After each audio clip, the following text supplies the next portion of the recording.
What's up, everybody? Coach Ceelo here, and this is episode 41 of the No Bullshit Six-Figure Sales Podcast.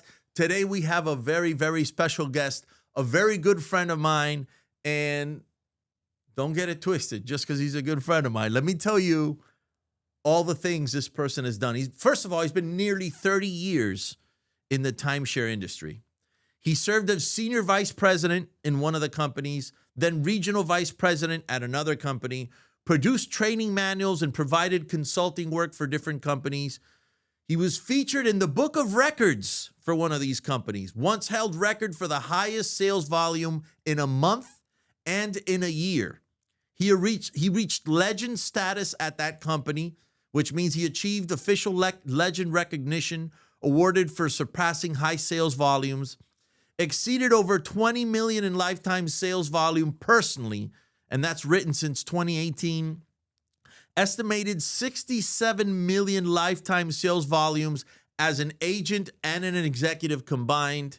He was responsible for running sites with $100 million annual budgets and oversaw 500 million in total career sales volumes, like when he was responsible for organizational sales, right? He averaged between 500,000 to 600,000 per year in income over his career, and recently has earned millions annually, like, for example, 1.3 million in a single year as a sales executive.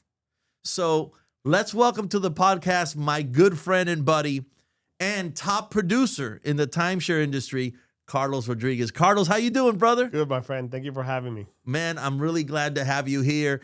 Let me tell you, guys, he just drove an hour and a half to get here. Now, he's not an hour and a half away, but this is in the middle of Miami traffic. And we could have gotten a little earlier, but we couldn't because he was closing a sale, right? That's right. Which is what we do. So listen, I just like to get right into it, right?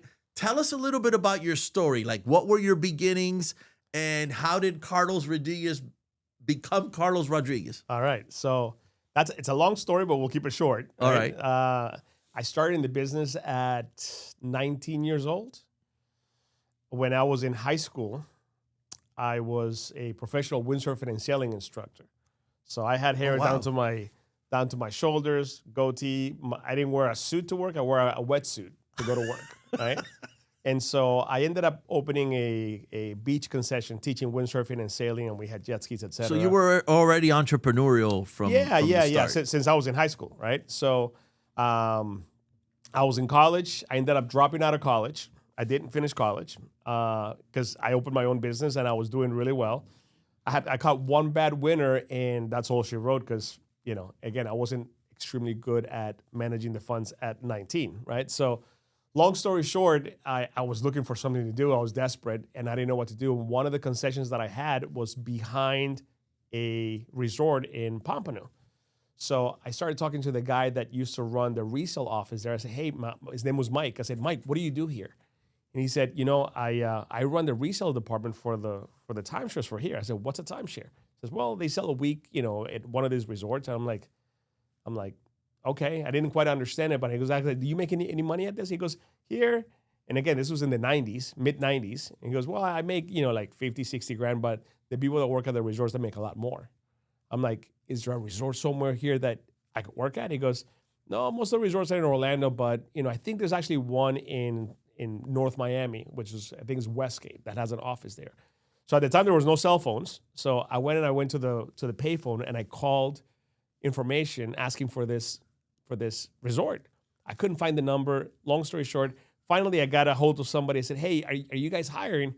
And they were like, no, we're not hiring. And they're like, well, can you be here like at 2:00?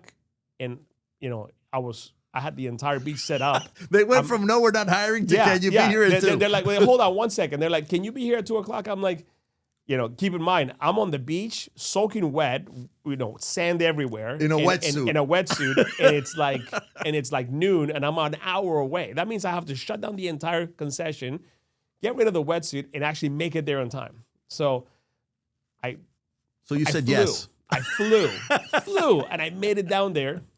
And I interviewed with a guy named Arnie Mann. He was like, somebody huge in the business. He actually passed away a couple of years ago. old Jewish guy, white hair, dressed to the T.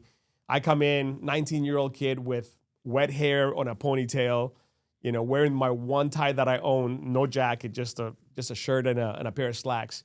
And he looks at me like, there's no way I'm hiring this kid, right? And I'm like, I was so desperate. I was like, listen, give me a chance. I promise you I won't let you down. He goes, oh, kid, I don't know. He's like, please, I'm begging you. I really need this job. And he's like, okay, I'm going to give you a job. I'm going to give you a shot, kid.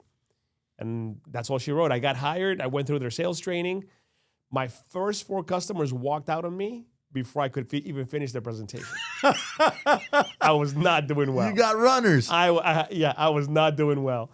Then finally, the director of sales comes up to me. He goes, you might as well quit now. I go, wow, that's some motivating talk right there. So he goes, not with that hair and that facial hair. People don't trust you. So I was broke at the time. I think I had $20 left in my pocket. Again, I was 19. And he said, you need to cut your hair if you think you're going to make it in this business. And I was like Samsung. I'm like, you cut my hair. It's like I'm losing my powers, right? So I'm like, made the decision. And this is the 90s. So was that like a mullet, a Miami mullet? No. Okay. It was like I had a long surfer. hair like Lorenzo Lamas. All right. Back in the day. Okay. I rode a motorcycle too. So it's like, and so, I was like, I can't cut my hair, right? So finally I walked out of there and I was like desperate. So I'm like, you know what, screw it. I went, took my last $20 and instead of going to eat, I went and I got a haircut. Bravo. Right? Came in the next day looking like a different person because again, when I put hair down to shoulders to a clean cut. And at the time in the company that I worked for, the guy who was the senior vice president for the entire company held a record for most deals written in a row. He had written 14 deals in a row. Nobody else had written 14 deals in a row, right? And I cut my hair and I walked in and I wrote 16 deals in a row. What? Yeah, in a row, back to back. Boom, boom, boom. Now, boom, was boom. that the first time you ever had any official sales training? Yeah, I didn't know anything about sales. So hold on. So did you already have a little bit of gift of gab? Was it something natural in you? I think what made it, because I think it was desperation, really. Okay. It was being hungry. Okay. Like legit hungry. Right. So, and ironically at the time, I didn't have a real estate license, so they were paying me a salary. So I was leaving some serious money on the table. Lucky for them. Yeah. They actually bumped me pretty quick to a really good salary. Well, really good for a 19-year-old, right? But shortly after I got my license, I sold without a license for like 6 months. And then I got my license, and my first year in the business, I did this was in 97. I think I did about 120,000 on my rookie year. I got rookie of the year. And then after that, I switched companies because I got a better job offer.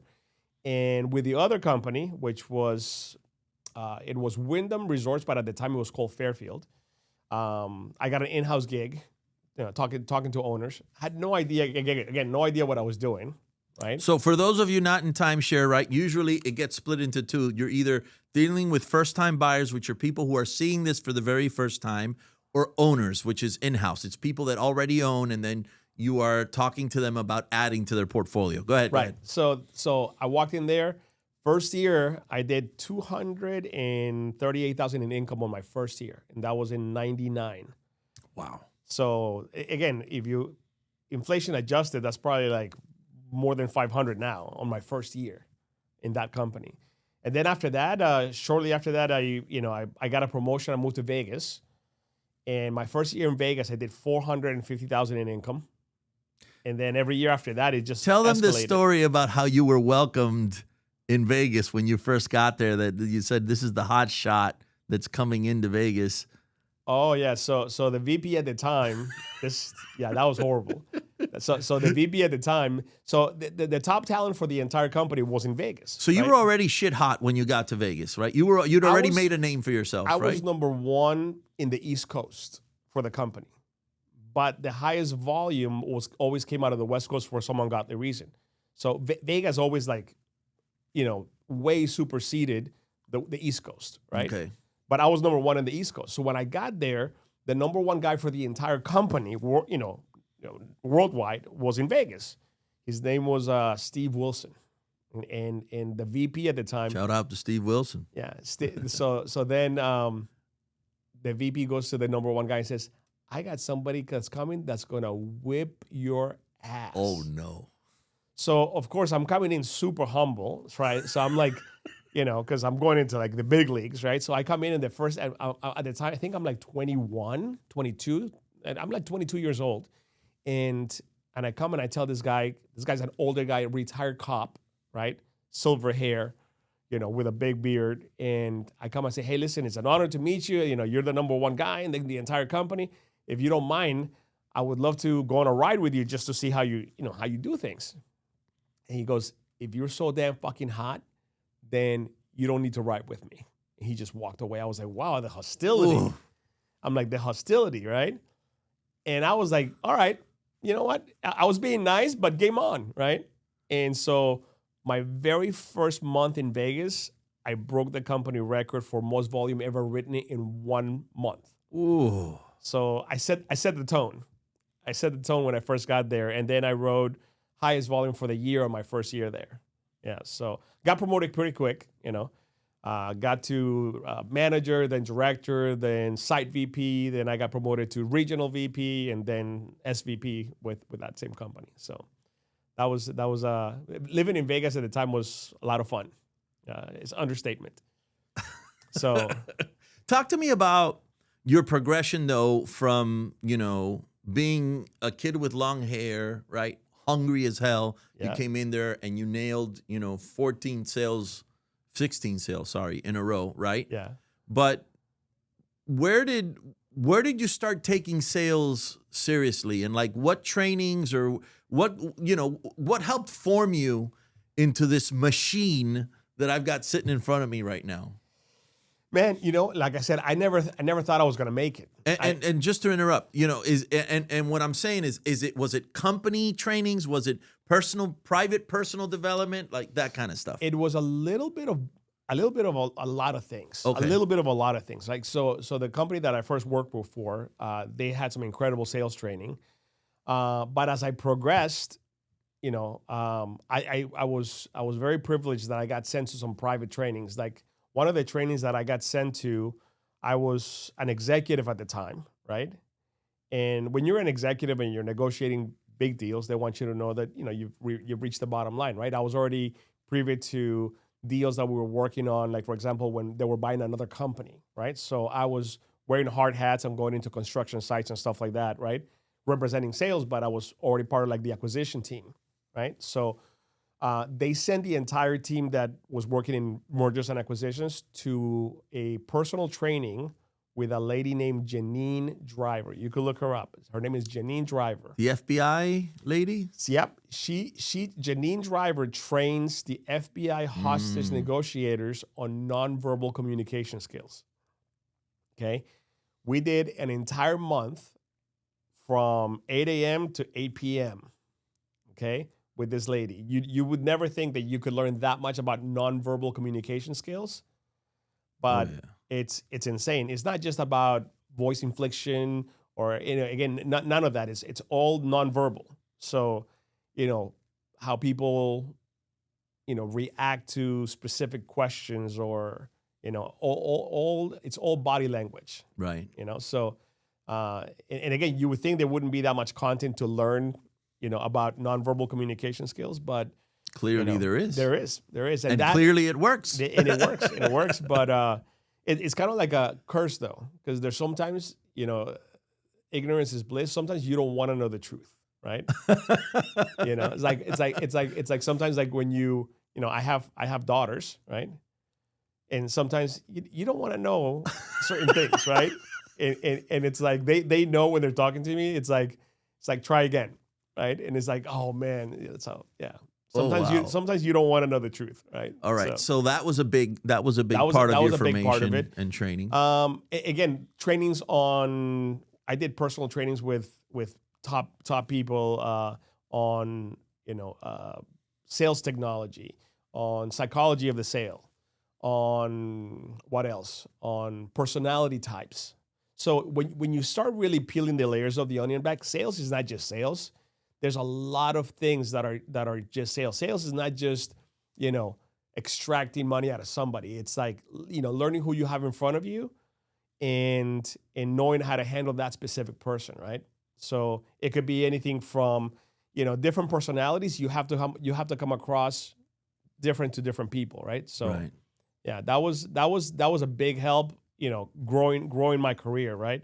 And then as I progressed, I wanted to, my secret sauce, right? When I got into leadership, is that I made it to the top all the way from sales, right?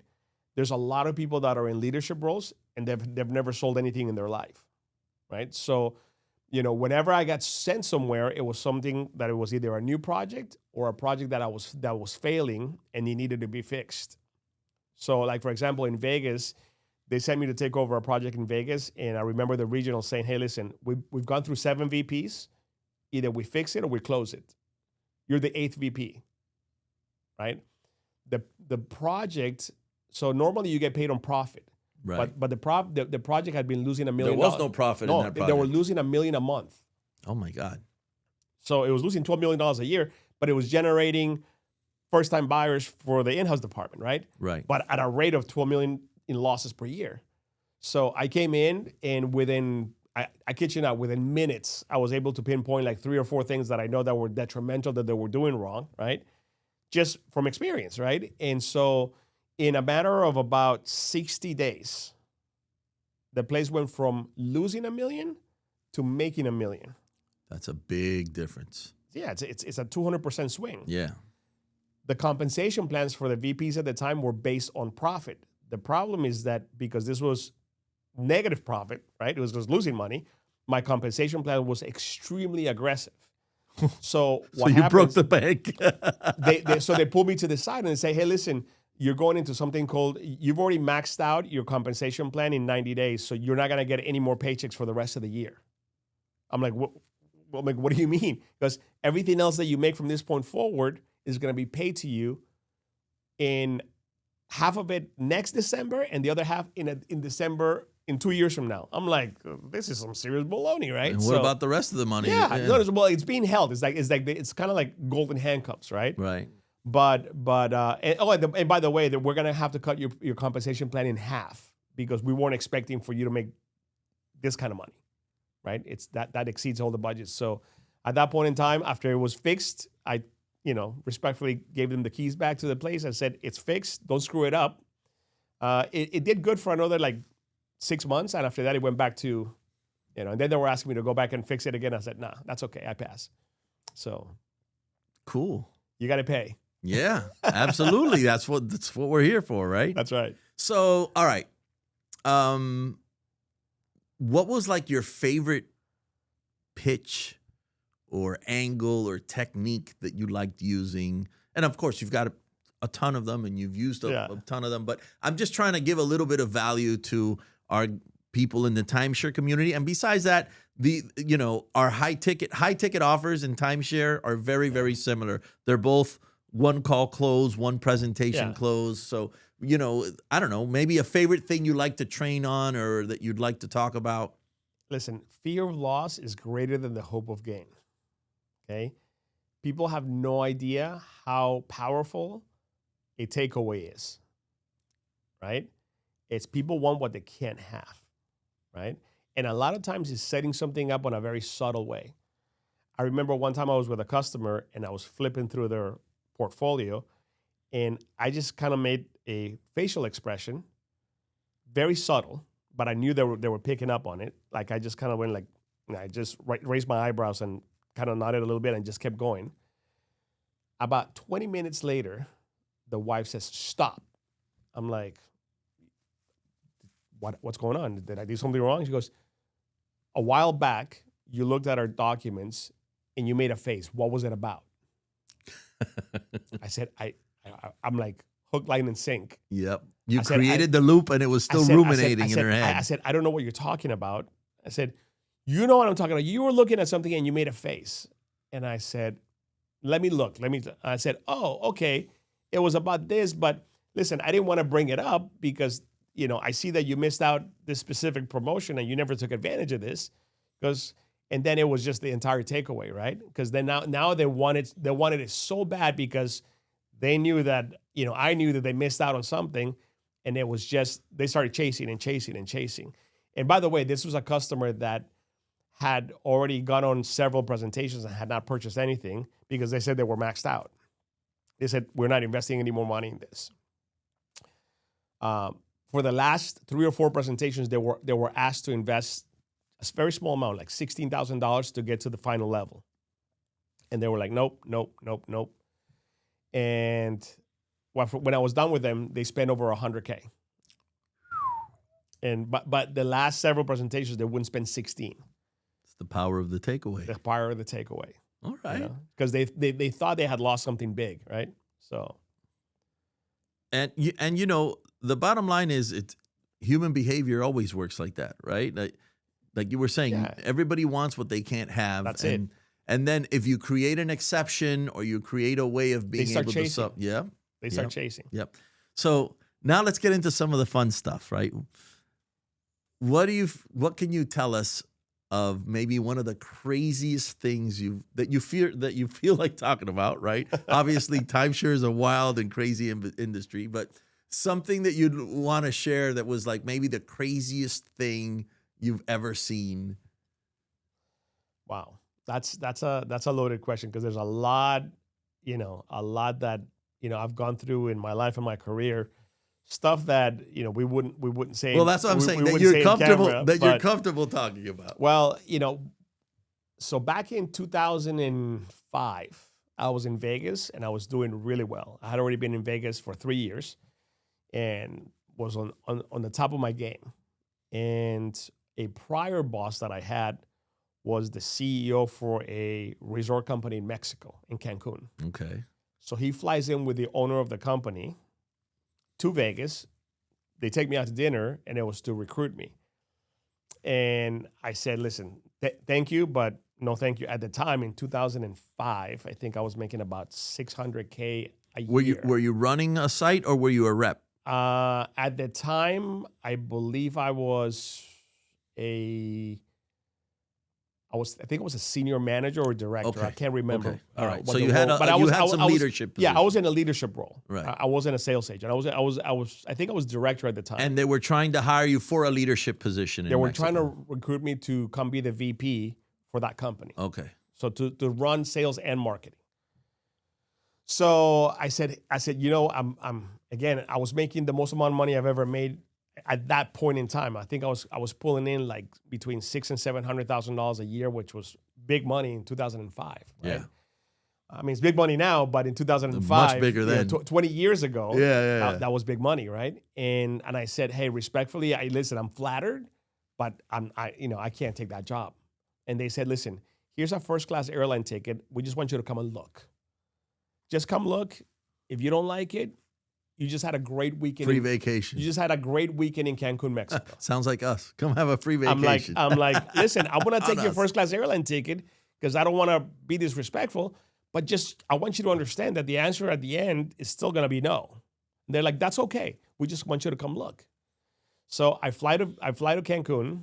I get there. Oh, keep in mind that was the weekend before I was supposed to get married. Why do I feel like a midget tossing thing is coming up?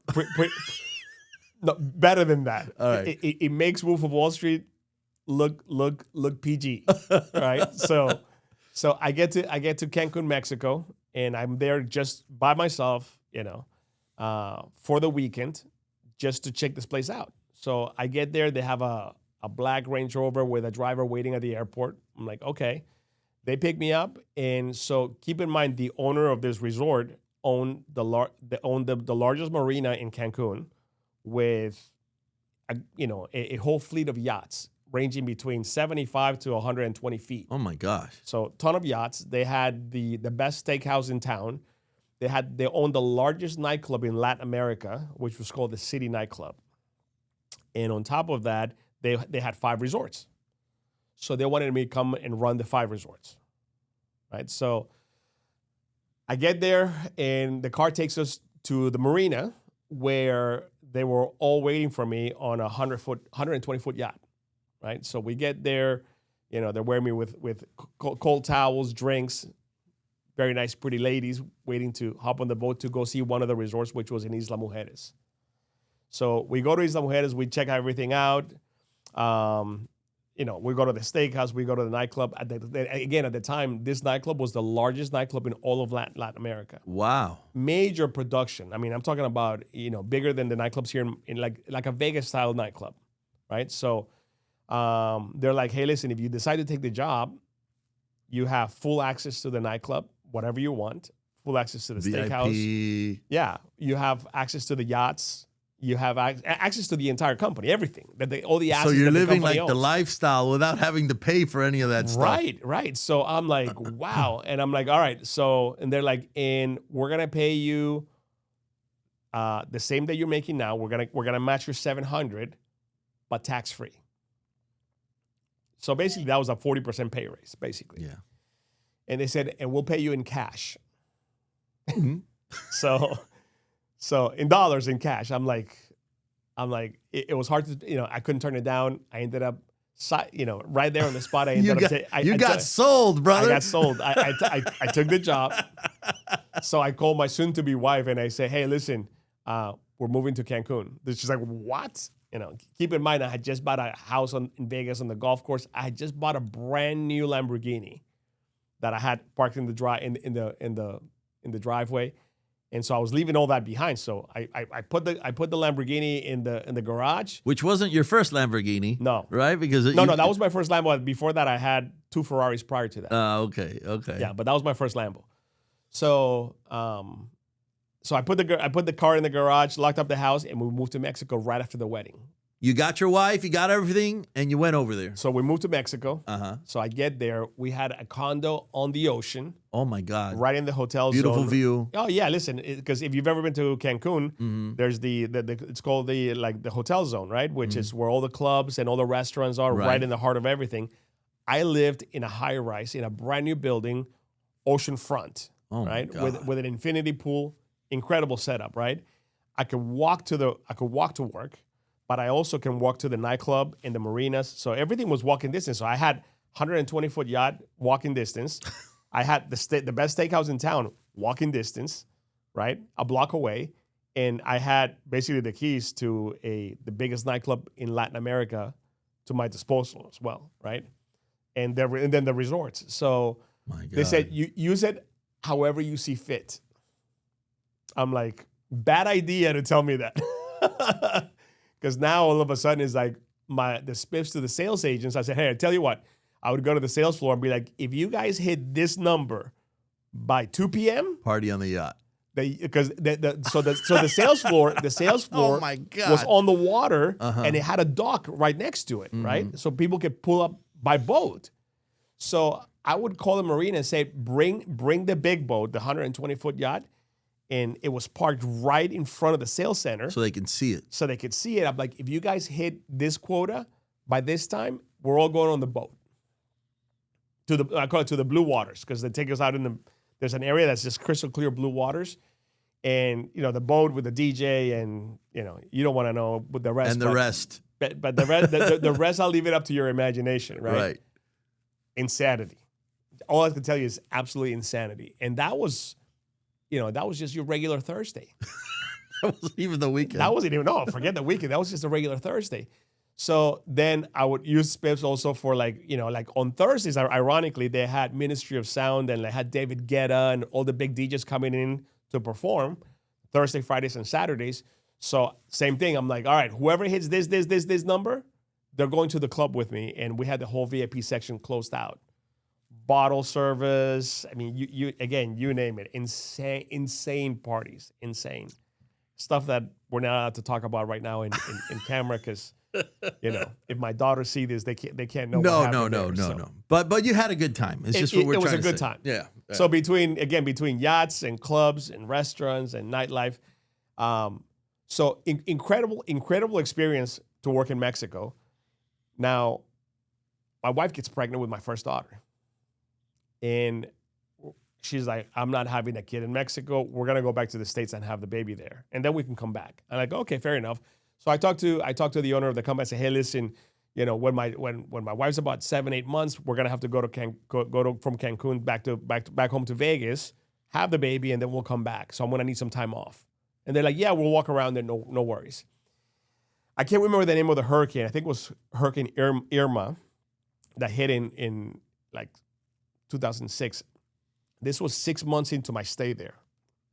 So we're going back, right? So, you know, at the time I had already like close to $250,000 in cash that I had collected in payments. Because the pay, like ADP in Mexico is not ADP. They call them pagadoras. And it's the pay companies, they go to the resorts with envelopes full of cash. Oh my gosh. With armed guards with like an M16 and they pay people cash, right? I'm surprised they've never tried to hit those up or whatever. Oh, no, trust me. That's why they go with that, like they have like military escort, right? To go deliver pay. Well, the first time they go pay me, I was supposed to get paid in dollars, right? And so I got paid monthly. So my first month was like something like 60 or 70K. But the pay company made the mistake. They were supposed to pay me in dollars, which if you take 50, 60K in $100 bills, it's not a whole lot. You could put that in a briefcase, right? They brought it in Mexican pesos. So they brought 2 manila envelopes full of cash, like the big legal size, 2 manila envelopes full of cash. And they're like, I'm like, what's this? And goes, that's your pay. I'm like, I open it and I dump it on top of the desk. I'm like, this is insane. I mean, it looks like this thing right here, right? Yeah. I'm like, no, listen, you got to take this back. It's supposed to be dollars. Long story short, first pay, I had to take it in pesos. So that was like my spending money while I was there. So I had like $60,000 in pesos. That was gonna be my That's your thrift account. Yeah, my throwaway money, right? Yeah. So, but So working in Mexico, ironically, when we came to have the baby while we were in Cancun, I mean, back in Vegas, a hurricane destroyed Cancun. I think it was Hurricane Irma, if I'm not mistaken. And then there was nothing to go back to. So we had to stay. I had to basically come back to the U.S. and continue to work in the U.S. But that was like the funnest 6 months of my life. Yeah. was in Cancun, Mexico. Man, yeah. and it worked out really Vegas, good. I'm not going to lie. Vegas was pretty amazing. So Vegas was pretty wild. Yeah. I heard a story or two about you in Vegas. Yeah, Vegas was those stories we can't tell here. But us and our mutual friend Steve. Yeah, yeah. Vegas is shout out to Steve. Vegas is out of control. So let's switch it up now. So what would you say? This could be for a year. It could be for a month. It could be for a week. Doesn't matter. Most shocking number, right? What's the most money you've ever made within the industry and within sales? Because I know you've made money doing other stuff, right? Nothing bad. I'm just saying sales, right? Yeah. So, well, that would have to be this past February. Okay. This past February, I got paid my annual bonus for last year. And one check was about $500,000. One check. In bonuses. Yeah. That was just the bonus. About 500, a little over 500,000. One check. Man. Not including the other 800 that I had made already. So 1.3. Roughly. Sweet. That's what the W-2 reads. As a sales exec. As a sales agent. That's what I love about our industry, man. Forget about leadership. I don't have anything against leadership. We've been in leadership. Right? Once you do this, it's hard to go to a real job. Yeah. You know, when you could go work 30 hours a week talking to people, right? And make 7 figures, there's nothing else on this planet that you could do this on. And having fun, because it's so much fun, right? Yeah. It's so much fun. So what would you say are some of the biggest lessons that you've learned over your life? So that's the school of hard knocks, right? Mm-hmm. You know, again, I started this when I was 19. You know, this is I call this the easiest hard job you'll ever have. The easiest hard job. Because, you know, since we're kids, we're wired that in order for you to be successful in life, you have to, you got to get at least a B. Go to school, get good grades, get a good job. But what's a B? A B is 80%, right? You got to get at least an 80, right? In order for you to consider like you passed, right? And this is the only industry where if you close 20%, so the numbers are inverted, right? If you fail 80% of the time, you're considered a success, right? So what I found is that because we're hardwired since we're kids, that we have to succeed at least 80% of the time. That's the hardest. And I think that's the reason why a lot of people fail in sales. It's not because sales is hard, because sales can be taught, right?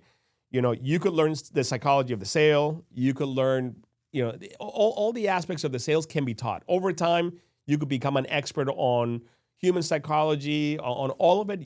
Anybody. I always say that a monkey can sell, right? So, I mean, listen, I told you my first 4 customers walked out on me, right?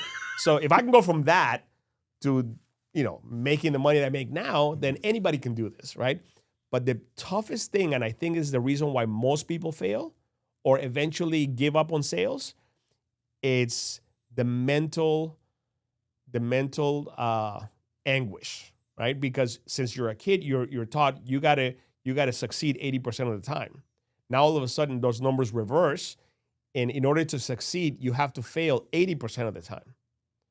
So you see people that are going home with a decent paycheck, right? They're going home with probably more money than they've ever made, being a 20% closer, right? You're getting 2 out of 10, right?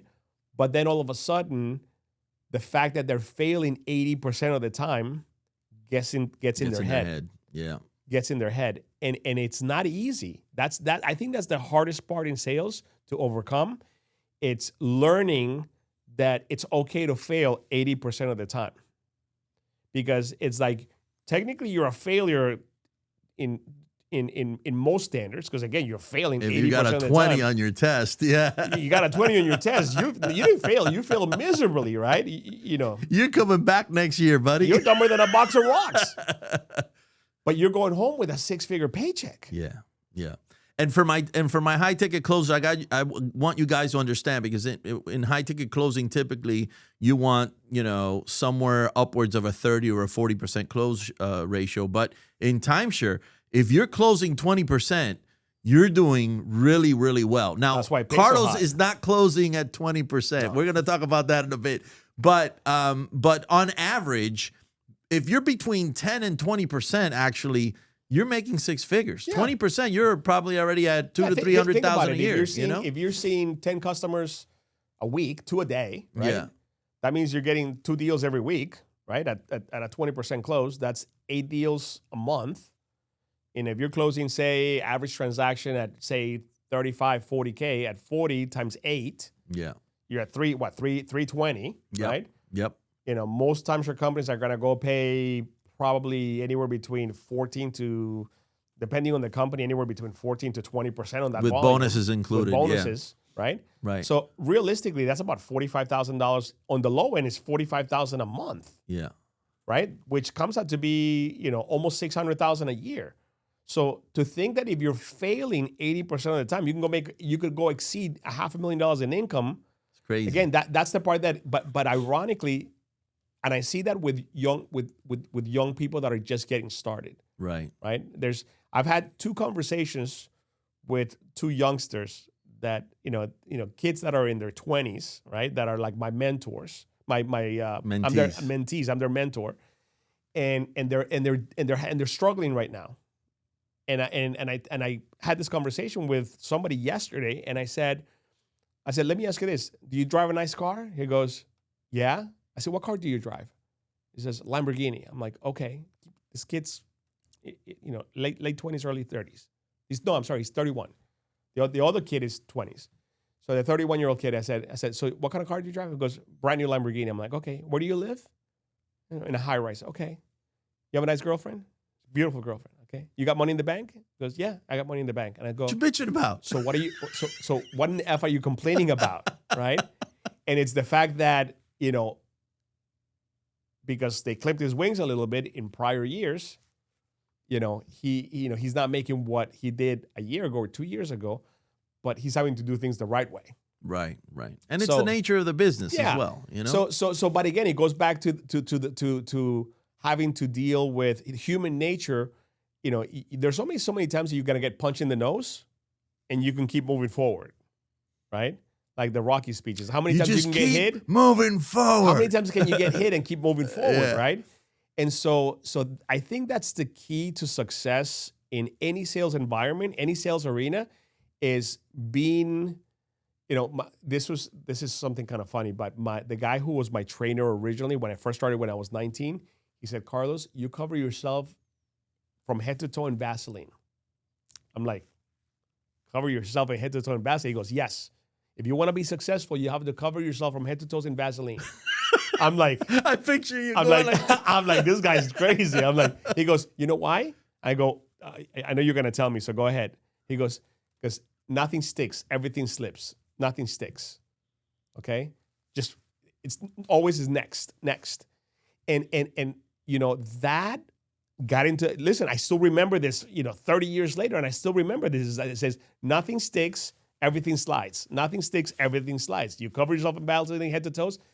And if you ask me who was my customer yesterday, if I saw them on the street, I probably couldn't remember them, because I've developed this short-term memory of a pigeon. Right? I don't remember anything, and it's good or bad, I guess, because again, I don't remember the ones that I remember the ones that bought, but the ones that didn't buy, I have no idea. I don't remember who they are. It's like the minute I say goodbye, it's done. It's next. There's people that keep harping. What could I have done to sell these people? I missed a deal. They ruminate. They keep harping on the negative, right? And all of a sudden, it starts having babies in your brain, and the negativity it's cancerous, right? So you can't be negative. You got to stay positive. But to stay positive, you got to let go of the no's and just completely forget about them. Because the minute you harp on the negative, on the failure rate, right, it's going to affect all the positive. So I think that's if anybody wants to have any kind of a takeaway from it, is nothing sticks, everything slides. Everything slides. Cover yourselves in Vaseline, head to toes, and then take a picture and tag us. So, how about mentorship? Did you have any mentors as you were? Oh yeah, kind of progressing in this business. What was the importance of that? I think. Listen, I've been very lucky, and that's one thing that I don't know if people saw raw talent in me, but there's people that I didn't even have to go search. They approached me. Wow. So one of the guys, his name was Javier Sabio. He was the director of sales when I was 19. The guy that told me, you're not going to make it with that hair. Cut your hair, shave your beard. He sat me down and he's like, listen, there's a reason why God gave you 2 ears and only one mouth. You're supposed to listen to more than you speak. I said, okay, that makes sense. And you have to pause. As a matter of fact, I posted something on my social media today about when you're speaking to people, the power of pausing. Mm-hmm. Because you have to let people digest the information that you're giving them, right? Otherwise, people start using fillers, and it's like just rumbling. It's like they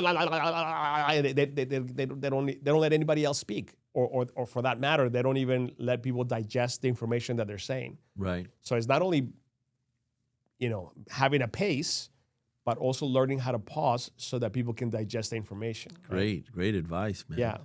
So, but the leadership, the question that you asked me is about the mentors that I've had, and I could tell you there's quite a few mentors that I've had, but the ones that resonate is, the first one was Javier Sabio, which he taught me the basics. Sales 101, I give a lot of credit to him, because he sat me down every day at the end of all my tours. He would sit me down and go, this is what you did right, this is what you did wrong, blah, blah, blah, don't do it again. Which, by the way, is very time consuming. It's if you're a leader, you're a leader, organization. Taking the time to sit down with again, he was in charge of 100 people. Right.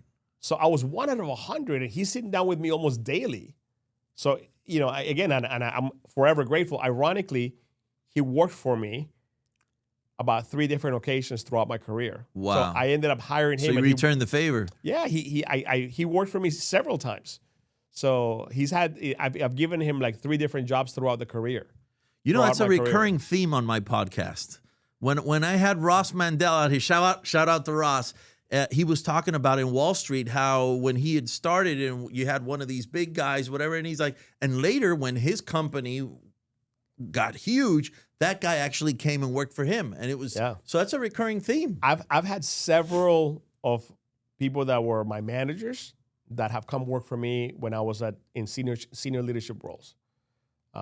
Because they were so good that I recruited them, right? They helped me, right? So I'm like, you need to come work with me, right? Sweet. So, and I always tell them, I say, you work with me, you don't work for me, right? That's I'm a big believer in that. I said, one of the reasons why I'm successful in a leadership role is because I don't delegate. I roll up my sleeves and go show them how it's done firsthand, right? So I was the only VP that I was literally doing sales training.